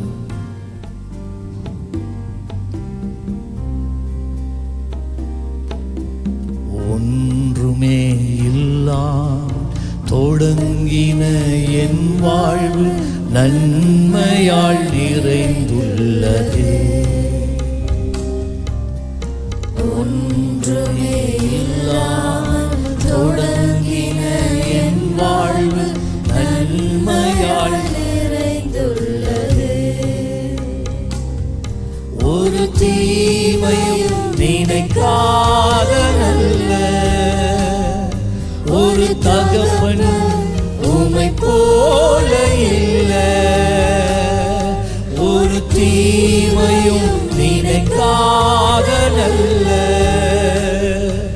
ஒரு தகப்பனும் உம்மை போல இல்லை.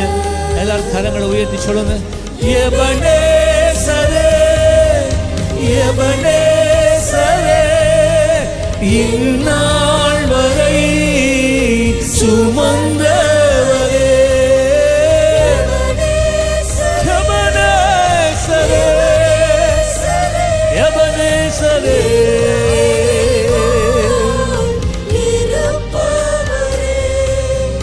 நன்றி சொல்லுங்க.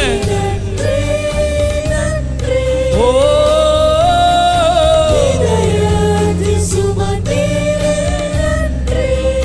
நன்றி ஐயா.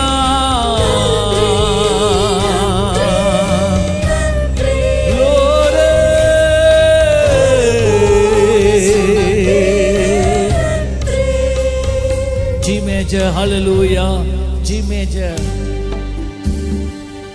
பாவியான ஜெபமா ஜெபமா பாவியான என்னையும் உம் பிள்ளையாய் மாற்றினீ. சபை படிங்க, ஜெபமா படிங்க. பாவியான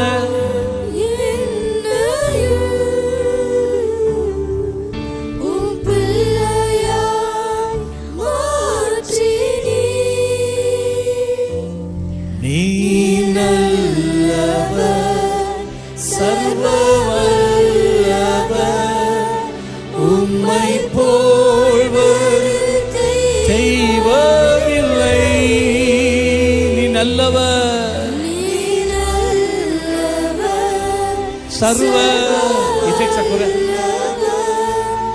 உம்மை போல்வர். உள்ளத்தை திறந்து ஆராதிங்க. ஹல்லேலூயா ஹல்லேலூயா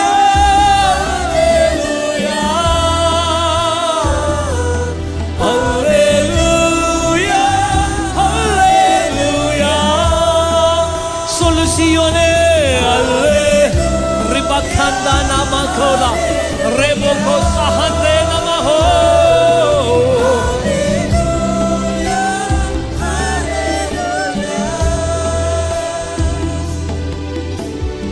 என்னையும் முன்குறித்தீரே, நீர் உண்மை உள்ளவர்.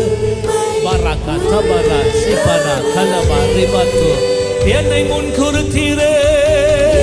You have chosen me before the foundation of this world to be a servant of God.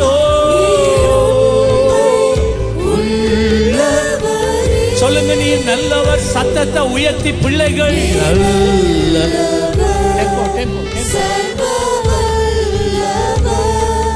உம்மை போல்வர் தெய்வமில்லை, நீ நல்லவர் சர்வ வல்லவர். உம்மை போல்வர் ஆயிரம் ஆயிரமான தூதர்களோட சேர்ந்து சபையே ஹல்லேலூயா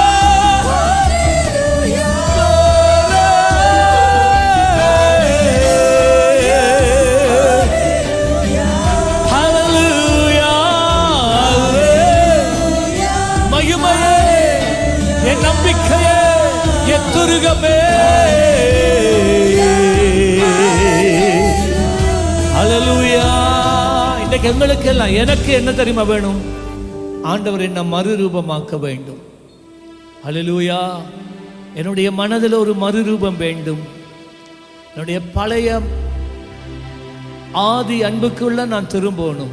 எத்தனை பேர் வாஞ்சிக்கிறீங்க? கையை வைத்து காட்டுங்க. அப்போ அப்படிப்பட்டவங்க எல்லாரும் முன்னுக்கு வாங்க. கையை வைத்து நாங்கள் வாங்க. அப்படி வாங்க. எனக்கு தெரியும் ஆண்டவர் சொன்னதை தான் நான் செய்கிறேன், அவ்வளோதான். சில நேரம் உங்களுக்கு கஷ்டமாக இருக்குது இருக்கிற இடத்துலேருந்து வர. இப்போ நாங்கள் ஒரு காரியத்துக்காக நாங்கள் கேட்க போகிறோம். பிரியமான ஊழியர்கள், முன்னே இருக்கிற ஊழியர்கள், உங்களோட கையை வச்சா கர்த்தருடைய பரலோக மகிமை உங்களுக்கு கூட கடந்து செல்லணும். ஆயத்தப்படுங்க. ரிபுகோ தோப்போசா. சபை கொஞ்சம் நேரம் அந்நிய பாஷையில் செபிங்க. கதிரைகளை கொஞ்சம் பின்னுக்கு எடுங்க, பின்னுக்கு எடுங்க, பின்னுக்கு எடுங்க, பின்னுக்கு எடுங்க. இன்றைக்கு இந்த நாள் நான் சொல்கிறேன், இது ஒரு வித்தியாசமான ஒரு நாள்.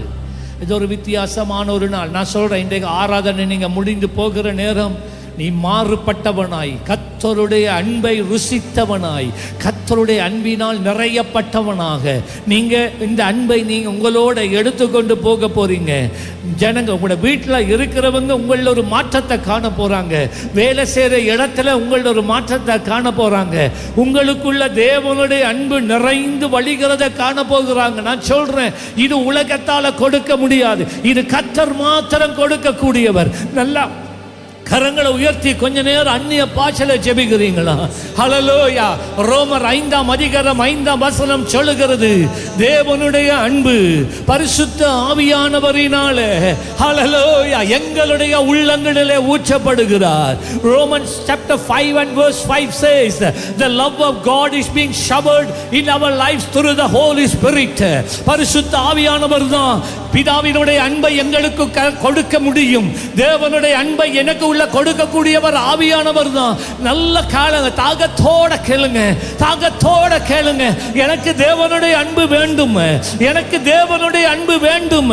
நான் தேவனிடத்தில் திரும்புவதற்கு எனக்குள்ள தேவனுடைய அன்பு வேண்டுமே. பச்சை பாதகம் இல்லாத அன்பு, எல்லாவற்றுக்கு மேலாக நேசிக்கிற அன்பு வேண்டுமப்பா. ஓ பரகா சஹந்தே இத்தோரோ போகஹந்தனகா. தம்பி ஜெபி, சகோதரனே ஜெபி, சகோதரா கர்த்தரின் மேலே கண்களை வைத்து விட்டார். அருமையான சகோதரியே, கர்த்தரின் மேலே கண்களை வைத்து விட்டார். ஹல்லேலூயா. உன்னை கொண்டு பலத்த காரியங்களை கர்த்தர் செய்யும்படிக்காக அவர் ஆயத்தப்படுகிறார். பலத்த காரியங்களை செய்ய நீ வாஞ்சித்த காரியங்களை வாழ்க்கையில செய்து முடிக்க அவர் ஆயத்தப்படுகிறார், ஆயத்தப்படுகிறார், ஆயத்தப்படுகிறார். நீ வாஞ்சிக்கிறதுக்கு வேண்டிக் கொள்ளுகிறதுக்கு அதிகமாய் வல்லமையாய் வல்லமையாய் வல்லமையாய் வல்லமையாய் வல்லமையாய் உன்னை கொண்டு செய்வார், உனக்குள்ளாக செய்வார். நல்லா ஜெபிக்கிறீங்களா?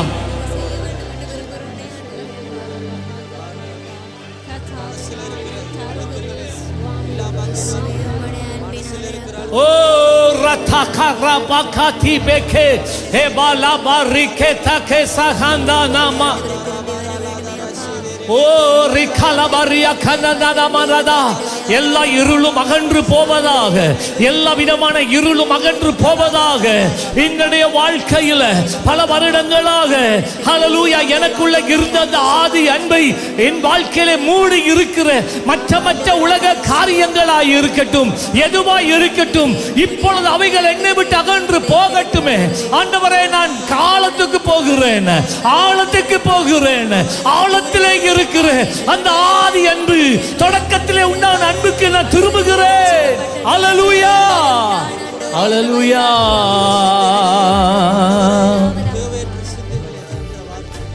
அப்பா, என்னை முழுவதும் அர்ப்பணித்தேனையா, உயிரோடு இருக்கும் நாளெல்லாம் உமக்கு சொந்தம். உண்மையா சொல்லுங்க, ஒரு ஜெபமா சொல்லுங்க. முழுவதும் அர்ப்பணித்தேனையா, உயிரோடு இருக்கும் நாளெல்லாம் அர்ப்பணித்தேன், அர்ப்பணித்தேன், என்னை அர்ப்பணித்தேன். சீயோனே சொல்லுங்க.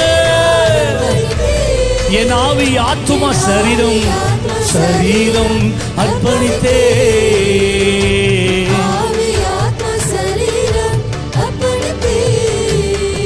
என் உள்ளம் உடல் எல்லாமே உமக்கு தந்தேனையா. அப்பா, எல்லாமே உமக்கு தந்தேனையா. கள்ளம் கபடி இல்லாமல் காத்து கொள்ளுமையா. ஜெபிக்க தொடங்க, ஜெபிக்க தொடங்குங்க. ஓ, அர்ப்பணித்தேன், நான் அர்ப்பணித்தேன். சொல்லுங்க, அர்ப்பணித்தேன், நான் அர்ப்பணித்தேன். என் ஆவி ஆத்மா சரீரம். Jesus, I love you, Lord. அப்பா, என்னை முழுவதும் அர்ப்பணித்தேனையா, உயிரோடு இருக்கும் நாளெல்லாம். சீக்கிரமா ஜெபிங்க, சீக்கிரமா ஜெபிங்க. Let it flow. கெதில கெதில ஜெபிங்க. ஓ,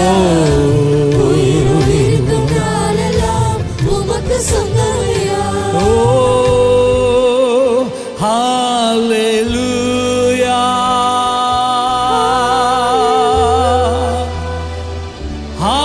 hallelujah. Shabakanda nama kori ala taraba. Hallelujah,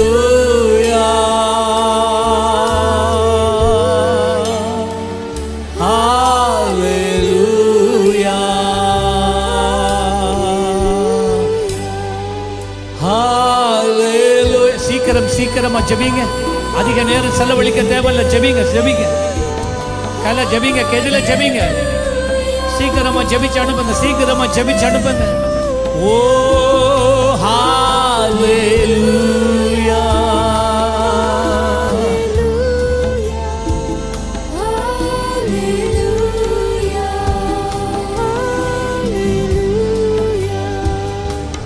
மார்போடு ஆணைப்பாரே,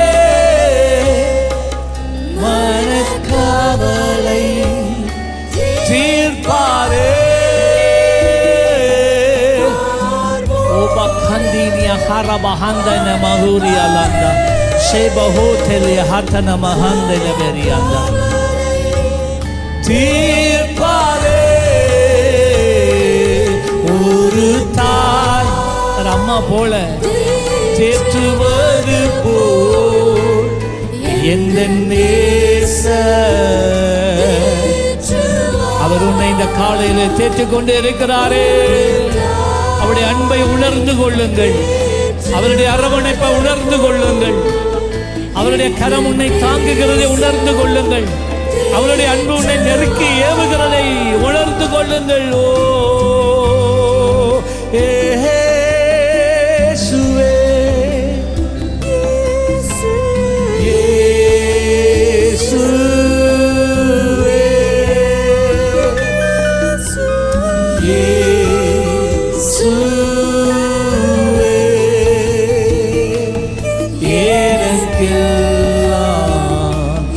இயேசுவே, கடைசியா சொல்லுவோமா?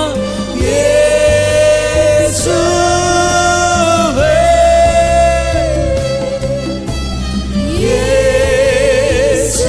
இயேசுவே, ஓ ஜீசஸ்,